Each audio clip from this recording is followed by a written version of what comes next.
არალეგიტიმურმა და თვითგამოცხადებულმა პრემიერმა ირაკლი კობახიძემ საზოგადოებას აცნობა, რომ წლებია საქართველოში სუპერმარკეტები ადამიანებს ყოლეფენ და გაბერილი ფასები უდევთ პროდუქტებზე. და მოდი გადავხედოთ ერთი, რომელ მარკეტებზეა საუბარი და ვინ არიან ამ მარკეტების ხელმძღვანელები. დავიწყოთ ყველაზე დიდი ქსელით, რომელიც არის Carrefour-ი, რომლის მეწილედ საქართველოში არის ბიძინა ივანიშვილი და მე მგონი კარგად უნდა ვიცოდეთ ის, რომ ამ მაღაზიაში თუ არის მაღალი ფასები, ეს არის ბიძინა ივანიშვილის დამსახურება.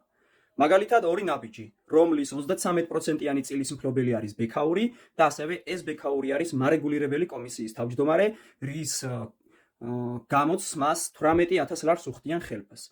წინა წელს მაგალითად ამ პიროვნებას 18 მილიონი ლარი ჰქონდა მოგება ორი ნაბიჯიდან და კარგად ვიცით იქ როგორ ამუშავებენ ადამიანებს. ასევე ნიკო რავისია ქართული ოცნების შემომწირველის არჩევნებზე რომ ფულს წირავენ ხოლმე და იმ ფულით რომ დაქირავებული ყავთ თავიანთი აქტივისტები და პლაკატებს აყრევინებენ. ვისი არის აგროჰაბი? ყველაზე დიდი ფასები რომ არის და თითქოს მართლა ნატურალური პროდუქტით რომ არის გაძიძგელი აგროჰაბის დახლები. ვისი არის ეგ აგროჰაბი? ხომ ვერ მეტყვით?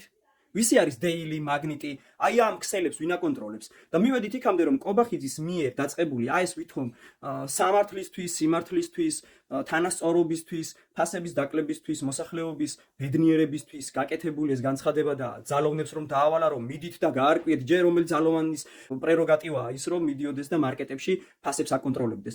ეგ მოუწოდეთ თქვენს ბელადებს და იმას ვინ ჩვენ მან დაგნიშნა და სათამაშო ხარ მისი და შენი მეშვეობით ქართულ საზოგადოებას ანადგურეთ. ერთი შეეკითხეთ თქვენს თავებს, აბა ქოცებო, რას გიშვრებიან ეს ადამიანები და ვის ხელშია საერთოდ საქართველოში ბიზნესი?